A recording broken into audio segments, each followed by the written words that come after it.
brothers in Christ. 2,000 years ago, when our Lord walked this earth, it was a nomadic society. There were a lot of shepherds, and raising sheep was the livelihood of many Jewish men. Okay? Now the sheep, though, the flock of sheep that belonged to these shepherds were so precious. They were almost like a part of the family of the shepherds. Okay?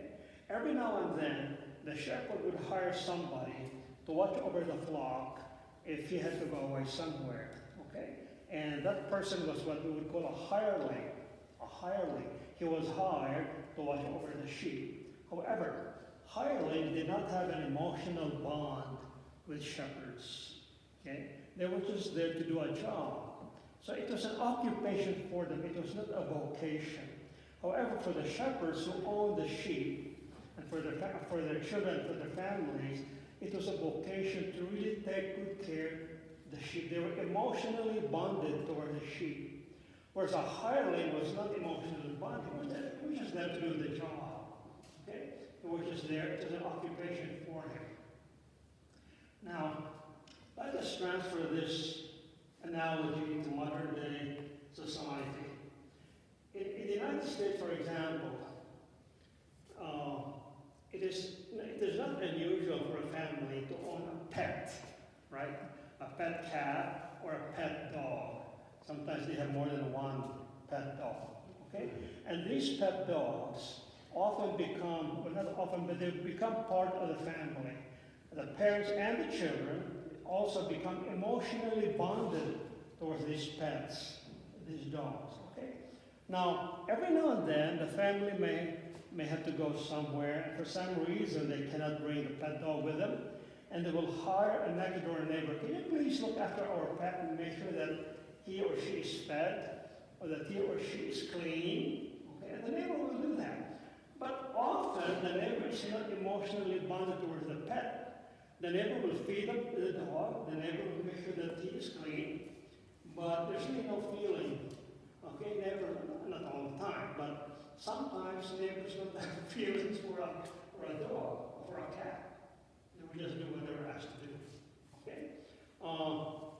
It's the same thing with children. When the children are still small and mom and dad have to go somewhere during the day or for the next 2 days, they will ask a babysitter, a high school student perhaps, to watch over their small kids. Okay? And sometimes, not all the time, but sometimes, the babysitter, again, just like the shepherd and the sheep, they are not emotionally bonded toward the children. Okay? They will make sure that the children are fed. They will make sure that the children are clean. Okay? So that when they return, the parents are happy. But there's really no emotion involved when a babysitter or high school student babysits for the toddlers. Okay? Not all the time. Sometimes they do have an emotional bonding. Okay? So, if I may stretch this analogy further, because this is really amazing. Because I love dogs myself. I used to have a pet dog.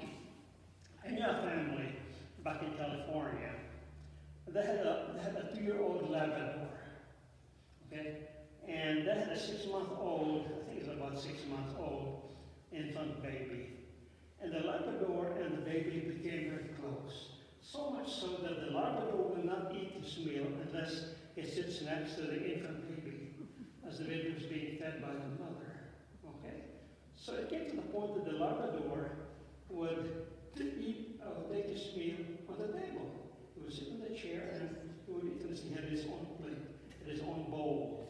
And the Labrador and the baby were so close that when the baby was taking a nap during the day, the dog would also sleep next to the baby. Okay? And at night, finally the mother allowed the dog to sleep next to the baby. Okay? But they were really so close. Now one day, the parents had to go somewhere.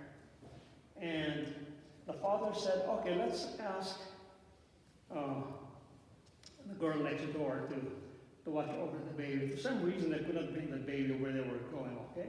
And the mother said, no, I have a better idea. We already have a babysitter here. The father said, who's that? He said, the Labrador dog. Now, I forget the name of the Labrador now. And the father was, are you sure you want that dog to babysit our baby? Yes, trust me. He will take good care of the baby. And so before they left, the mother gave instructions to the Labrador dog, you know. Of course, the dog just stared at the mother. But the mother said, okay, you do this, you do that, you do this, you do that. And so they left. The father really was not sure that was the right thing. Okay, but he did not want to argue with his wife.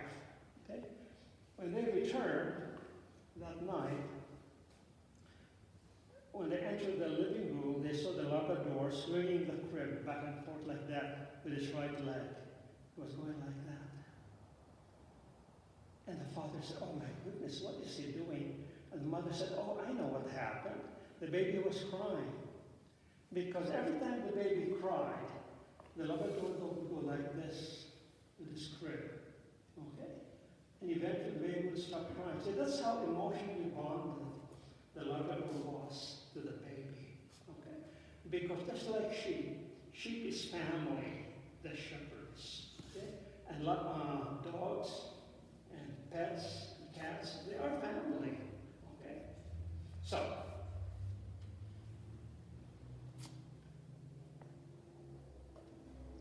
speaking of family, this is part of the theme of the Good Shepherd. Parents. Okay? Most of you here, I think, are parents or grandparents. Keep in mind that when you're raising your children, children are not meant to be possessed, to be controlled for the rest of their lives. No. Parents can only possess, in quotation marks, their children up to a point. Okay? After which you eventually have to let go of them, they have to find their own way in this world. That is why, and what is the role of parents? It behooves parents, therefore. And parents often will say, but you know, Father, I do not know what my son will be like when he doesn't even know what he wants to be when he grows, when he gets older. That is why it behooves the parents to instill in their children, when they're growing up, the proper and the right moral, spiritual, and financial values in life. Okay? You don't know if your son will be a businessman or a teacher or a mechanic or a lawyer or a priest, whatever. You don't know that yet. We don't know that when they're still in grade school or even in high school. But the moral, spiritual, and financial values are very important. Okay? Why? Because unless they have these values in them, they will not have a moral compass. Okay? You know what a compass is, okay? A compass will tell you if you're going in the right direction. And so the children need a moral compass. It's being shown by the parents as they're growing up, so that later on in life, when they make decisions, they will make the right decisions. You know, one of the major decisions that young adults have to make is whom to marry. Okay? And I have seen, I suppose I have seen even my own family, I've seen so many marriages break up. Now, I have a cousin who was married 3 times. One in a civil marriage and 2 in the Catholic Church. After 12 years, she left him. The 2 girls went to a Catholic school. They both had good jobs. He was a sheriff deputy. She was an accountant. But after 12 years, they broke up. It just blew my mind because I officiated at one of the weddings. And the husband came to me and said, what did I do wrong? She was having an affair with somebody. So probably she didn't have a moral compass. Yeah, she didn't have a moral compass. Also, once you have instilled these values to your children, then you have to let go of them. Okay? Leave it in God's hands that you have done your job, and everything's in God's hands. However, just like my cousin, things can still go wrong. Okay? But you have to, you must give them unconditional love. Unconditional love. If he or she goes back to mom and dad, the marriage breaks up, don't judge them, don't be judgmental. Don't say, I told you, you did not do this, you did not. No, don't do that. Don't make things worse. Don't be judgmental. Continue to give them the unconditional love that you always had for your children. Now, some parents will say, I will love you if. I'll give you an example. Myself. I'm an only boy. I have 2 sisters and the only son. My father was a medical doctor, and he had a very successful medical practice, and he wanted his only son to take over his medical practice later on. Okay? He said, when I retire, you take over this hospital, and so he said, make sure that you do well in your science courses in high school and college. Well, guess what?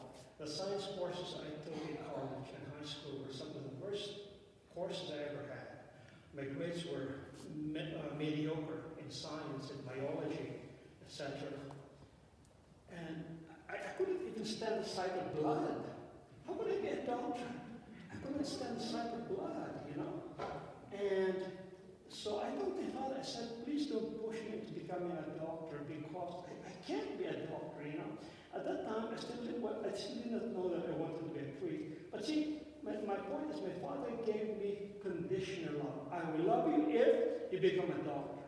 I will love you if you do well in your science courses in high school and college. His love for me was conditional. It was not unconditional. Okay? So I struggled. You know, I did not do well in my courses, especially the science courses. It wasn't until later on, when I was in the 4th year of graduating, the year of my graduation, when I realized that I was becoming more spiritual, more religious, and I was getting closer to the priests in our parish. I wasn't close to the doctors. My relationship with my dad was becoming more distant. On the other hand, I was getting close to the priests in our parish, the priests in the school. And I was going to Mass every day, almost every day. And my father told me, there's something is wrong with Joel. Because I went to church almost every day. Is that wrong? Something is wrong with me because I went to Mass almost every day. See, his love for me was conditional. And so my father and I became distant from each other. And when I finally told him, the day came when I told him I wanted to be a priest, all hell broke loose. Okay? And I will go into that. All hell broke loose. So anyway, if parents can accept their children unconditionally, okay, you can unleash the potential that your children have inside them. And that is why in today's second reading, St. John, the latter part of St. John's reading, St. John says, first letter of John, towards the end of his reading, St. John says, Dearly beloved, we are God's children now. These are the children that you will raise. What we shall later be has not yet come to light. What these children will be later on has not yet come to light. We don't know yet how they will turn out. You parents only do your job up to a point. We know that when it comes to light, we shall be like him. For we shall see him as he is. That's why when I finally decided to become a priest, especially when I was ordained a priest, I knew that I was doing the right path. And even as a priest, I had to continue growing to be Christ-like. Okay? Priests never stop growing. We continue to grow in our priesthood. We continue to grow in our vocation. Even now, as a retired priest, I still pray every day. I still pray every day. So, parents, unleash the potential that your children have. That is part of what being a good shepherd is. Okay? but do not attach conditions to them. Love them unconditionally so they will have a moral compass, not like my cousin. After 3 weddings, after 12 years, right under the nose of her husband, she was having an affair. No